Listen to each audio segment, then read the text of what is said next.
बंधु माने आजिर एही कार्यक्रम को आपण मानकु स्वागत। आजिर एही कार्यक्रमटी मीन राशि व्यक्ति विशेष मानक पई बहुत गुरुत्वपूर्ण अटे। कारण मीन राशि व्यक्ति विशेष मानकर जीवन एही रज संक्रांति ठारू संपूर्ण भाबरे बदलिबाको जाउछि। आपणक जीवन रे एक नूतन मोड़ आसीबाको जाउछि। कारण ग्रह नक्षत्र मानकर चलन रे एक बहुत बड़ परिवर्तन हेबाको जाउछि, जहार प्रभाव आपणकर स्वास्थ्य, शिक्षा, प्रेम जीवन, वैवाहिक जीवन, भाग्य, क्यारियर एवं व्यापार वाणिज्यर स्थिति उपरे पड़िबाको जाउछि। तेबे बंधु माने एही रज संक्रांति परे आपणक जीवन रे केउ सब परिवर्तन हेबाको जाउछि, आपणक जीवन रे केउ सब बड़ घटना गुडिक घटिबाको जाउछि, से विषय रे जानिबा पई आपण माने भिडियोटी को स्किप न करी शेष पर्यंत निश्चय देखंतु। एवं आपणकर जदि मीन राशि होइथाय तो वीडियो को गोटे लाइक करी चैनल को सब्सक्राइब करि दियंतु। कमेंट बॉक्स रे भक्ति एवं श्रद्धार सहित जय श्री जगन्नाथ निश्चय लिखंतु। तो बंधु माने आसंतु आरंभ करिबा आजिर एही कार्यक्रम, जहा आपणकर जन्म राशि तथा चंद्र राशि उपरे आधारित अटे। तेबे राशि चक्रर 12 गोटी राशि मध्यरु शेष अर्थात अंतिम राशि हेउछि मीन राशि एवं मीन राशिर राशिधिपति हेउछंती देवगुरु बृहस्पति। तेबे गुरु आपणकर चतुर्थ भावरे विराजमान अछंती। आपणकर प्रथम भावरे विराजमान अछंती शनि, द्वितीय भावरे विराजमान अछंती शुक्र, चतुर्थ भावरे विराजमान अछंती गुरुंक सहित बुध एवं सूर्य। आपणकर षष्ठ भावरे विराजमान अछंती मंगल एवं केतु एवं आपणकर द्वादश भावरे विराजमान अछंती राहु। तो सर्वप्रथमे आसंतु जानि नेबा आपणकर स्वास्थ्य किपरि रहिबो एही रज संक्रांति परठारु। तेबे बंधु माने कुंडलीर प्रथम भावटी होइथाय आपणकर स्वास्थ्यर भाव, इम्युनिटी सिस्टम रो भाव एवं आपणकर प्रथम भावर अधिपति हेउछंती देवगुरु बृहस्पति। गुरु आपणकर चतुर्थ भावरे विराजमान अछंती। तेबे बंधु माने गुरुंकर स्थिति भल थिबा हेतु आपणकर स्वास्थ्य ठीक रहिबो, किंतु आपणकर गळा जनित टिके समस्या देखा देबो। आपणकर इम्युनिटी सिस्टम मध्य मझिरे मझिरे टिके डाउन होई पारे। कारण जेबे भी मंगल आपणकर षष्ठ, अष्टम किंबा द्वादश भावरे गोचर करिथांती सेतेबेले व्यक्तिर इम्युनिटी सिस्टम टिके डाउन हो जाय थाए, किंबा हमर एनर्जी लेवल टिके कम हो जाय थाए, किंबा कोनोसी कार्य करिबा बेले कार्य रे सेतटा आग्रह आसी न थाए, आलस्य आसी थाए। तो बंधु माने स्वास्थ्य तो आपणकर ठीक ठाक रहिबो, किंतु मंगल जेहेतु दुर्बल स्थिति रे अछंती तेणु आपणकर थ्रोट इन्फेक्शन एवं इम्युनिटी सिस्टम टिके डाउन होई पारे। सेथि पई आपण प्रतिकार स्वरूप प्रत्येक दिन मंगलंकर बीज मंत्र 108 थर जप करंतु एवं प्रत्येक दिन हनुमान चालीसार पाठ करंतु। एबे आसंतु जानिबा आपणकर शिक्षा क्षेत्र किपरि रहिबो एही रज संक्रांति परे।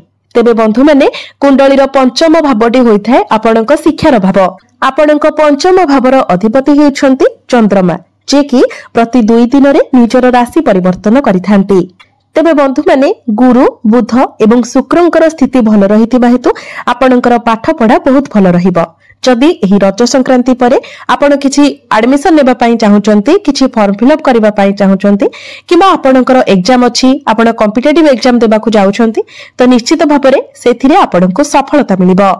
जदि आपण निजर पाठ पढ़ारे किछि नुआ करबा पई चाहुचंती, तो निश्चित भाबरे आपण ताहा करि परिबे, बिना द्विधारे आपण ताहा करि परिबे, कारण निश्चित भाबरे ताहा आपणको सफलता प्रदान करिबो। एबे आसंतु जानिबा आपणकर प्रेम जीवन किपरि रहिबो एही रज संक्रांति परे। तेबे बंधु माने कुंडलीर पंचम भावटी आपणक शिक्षार भाव हेबा सहित पंचम भावटी मध्ये होइथाय आपणक प्रेम जीवनर भाव। आपणक पंचम भावर अधिपति हेउछंती चंद्रमा, जे प्रति 2 दिन रे निजर राशि परिवर्तन करिथांती। तेबे बंधु माने आपणकर पंचम भावर अधिपति चंद्रमा होइतिबा हेतु आपण निश्चित भाबरे लक्ष्य करिथिबे जे आपणकर पार्टनर निश्चित भाबरे टिके मूडी स्वभावर होइथिबे, से अधिक चंचल स्वभावर होइथांती। बंधु माने चंद्रमा को 64 कलार ज्ञान रही थाए। चंद्रमा हेउछंती जल तत्वर ग्रह। एहा व्यतीत चंद्रमा को मनर प्रतीक बोली मध्य कहा जाय थाए।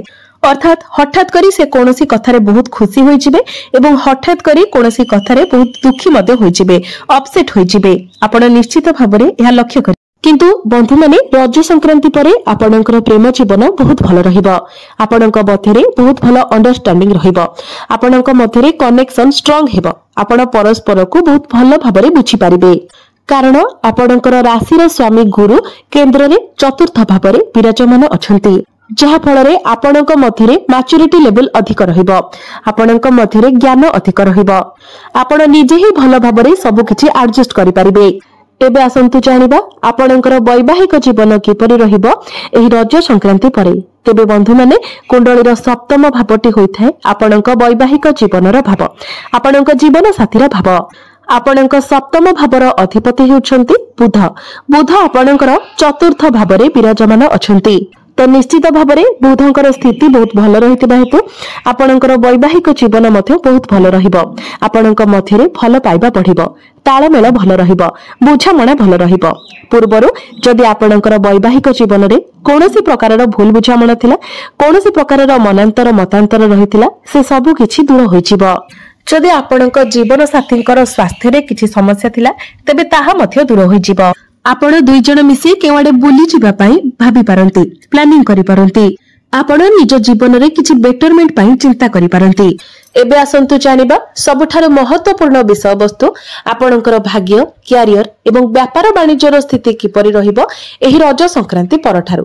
तेबे बंधु माने कुंडलीर नवम भावटी होइथाय आपणक भाग्यर भाव।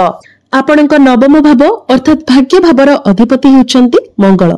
मंगल आपणकर षष्ठ भावरे गोचर करुछन्ति तो रज संक्रांति परे आपणकर भाग्य टिके वीक रहि पारे। तेनो जदि भाग्य संबंधित आपण किछि कार्य करिबा पई चाहुछन्ति किछि बड़ कार्यर आरंभ करिबा पई चाहुछन्ति किछि बड़ जिनिस किणाकिणी करिबा पई चाहुछन्ति किछि इन्वेस्टमेंट करिबा पई चाहुछन्ति तो आपण जदि जुलाई मासरे करन्ति तो आपणक पई भलो रहिबो कारण सेते बेले मंगल आपणकर सप्तम भावरे थिबे। बंधु माने कुंडली रे षष्ठ अष्टम एवं द्वादश एही तीनोटी भाव को त्रिक भाव कहा जाय थाए। एही स्थान रे शुभ ग्रह माने भल फल प्रदान करि नथांती तेबे मंगल जेहेतु आपणक भाग्य भावर अधिपति अटंती एवं भाग्य भावर अधिपति होई मंगल आपणकर षष्ठ भावरे गोचर करिवे। एहा व्यतीत मंगलक उपरे राहु एवं केतुंकर दृष्टि रहिबो तेणु निश्चित भावरे आपणको बहुत किछि बाधा विघ्नर सम्मुखीन हेबाको पड़िबो। एबे आसंतु जानिबा आपणकर कैरियर आपणकर कार्य क्षेत्र किपरि रहिबो एही रज संक्रांति परठारु। तेबे बंधु माने कुंडलीर दशम भावटी होइथाय आपणक कैरियर भाव कार्य क्षेत्रर भाव। आपणक दशम भावर अधिपति हेउछन्ति देवगुरु बृहस्पति। गुरु आपणकर चतुर्थ भावरे अछन्ति एवं चतुर्थ भावरे रही आपणकर दशम भावको ही देखुछन्ति तो जेतेबेले गुरुंकर दृष्टि आपणकर दशम भाव उपरे रहुछि तो निश्चित भावरे एहा आपणको शुभ फल प्रदान करिवो। आपणकर मैनेजमेंट स्किल बहुत भल रहिबो कम्युनिकेशन स्किल बहुत भल रहिबो आपणको मध्यरे ज्ञान बढ़िबो मैच्योरिटी लेवल बढ़िबो। आपणको निकटरे जदि कोनोसी चाकरी नाही आपण चाकरी अनुसंधान रे अछंती किबा कोनोसी भी रोजगार संधान रे अछंती तो निश्चित भावरे आपणको रोजगारर पन्था मिलि जिवो। चाकरी अनुसरण रे थिबा व्यक्ति माननको चाकरी मध्य प्राप्ति होई जिवो तेनु आपण निज तरफरु चेष्टा जारी रखंतु। बंधु माने पूर्वरु जदि आपणकर कार्य क्षेत्र रे आपणक विरुद्ध रे कोनोसी प्रकारर पॉलिटिक्स चलिथिला एपरि किछि भी कार्य हेउतिला किछि भी घटना घटिथिला जहा आपणको पसंद नथला वर्तमान से सब आपणकर कार्य क्षेत्र रे घटिबो नाही। आपणक मध्यरे बुद्धिमत्ता रहिबो आपण स्मार्ट वर्क करिबाको अधिक पसंद करिवे। जदि आपण कम्युनिकेशन रिलेटेड किछि जॉब करूछंती मैनेजमेंट रे कार्य करूछंती काउंसलिंग रे कार्य करूछंती किबा आपण एपरि किछि कार्य करूछंती जेउठारे आपणकर कथा कहिबार अधिक महत्व रहुछि आपणकर कथा कहिबार शैलीर अधिक महत्व रहुछि सेही क्षेत्र रे आपणको बहुत अधिक सफलता मिलिबाको जाउछि। बैंकिंग रिलेटेड डॉक्यूमेंट रिलेटेड किबा आपण जदि टीचिंग लाइन में काम करूछंती तो निश्चित भाबरे आपणको बहुत अधिक सफलता मिलिबाको जाउछि। एबे आसंतु जानिबा आपणकर व्यापार वाणिज्य किपरि रहिबो एही रज संक्रांति परे तो बिजनेस मध्य एही रज संक्रांति परे आपणकर बहुत भल रहिबो कारण बुध आपणकर चतुर्थ भावरे केंद्र रे गोचर करूछंती। बिजनेस रे आपण ग्रो करिवे आपणकर फाइनेंशियल ग्रोथ हेबो डेली इनकम बढ़िबो आपण बिजनेस को आगो को बढ़ाइबा पई चेष्टा करंतु निश्चित भावरे सेथिरे आपणको लाभ मिलिबो। एबे आसंतु जानिबा किछि उपाय विषय जे उपाय गुडिक करिबा तरा जहा किछि अशुभत्व रहुछि से गुडिक खंडन होइजिबो एवं आपणको अधिक मात्रा रे शुभ फल प्राप्ति हेबो। तेबे जेहेतु आपणक कुंडली रे मंगल ग्रह दुर्बल स्थिति रे अछंती तेनु प्रत्येक दिन आपण मंगलंकर बीज मंत्र 108 थर जप करंतु। एहा सहित प्रत्येक दिन आपण हनुमान चालीसार पाठ करंतु। ଏହା ସହିତ ଯେହେତु ଆପଣଙ୍କର ଶନି 7.5 ଚାଲିଛି ତ ଆପଣ ପ୍ରତ୍ୟେକ ଦିନ ଶନିଙ୍କର ବୀଜ ମନ୍ତ୍ର ମଧ୍ୟ 108 ଥର ଜପ କରନ୍ତୁ ଏବଂ ପ୍ରତ୍ୟେକ ଦିନ ଆପଣ ଉଦିତ ସୂର୍ଯ୍ୟଙ୍କୁ ତମ୍ବା ପାତ୍ରରେ ଜଳାର୍ଘ୍ୟ ଅର୍ପଣ କରନ୍ତୁ। ନିଶ୍ଚିତ ଭାବରେ ଯାହା ସବୁ ଅଶୁଭତ୍ୱ ରହୁଛି ସେଗୁଡିକ ଖଣ୍ଡନ ହୋଇ ଆପଣଙ୍କୁ ଅଧିକ ମାତ୍ରାରେ ଶୁଭ ଫଳ ପ୍ରାପ୍ତି ହେବ। ତେବେ ବନ୍ଧୁମାନେ ଆପଣଙ୍କର ଜୀବନ ମଙ୍ଗଳମୟ ହେଉ, ଏହା ହିଁ ଈଶ୍ୱରଙ୍କ ନିକଟରେ ମୋର ପ୍ରାର୍ଥନା। ଧନ୍ୟବାଦ।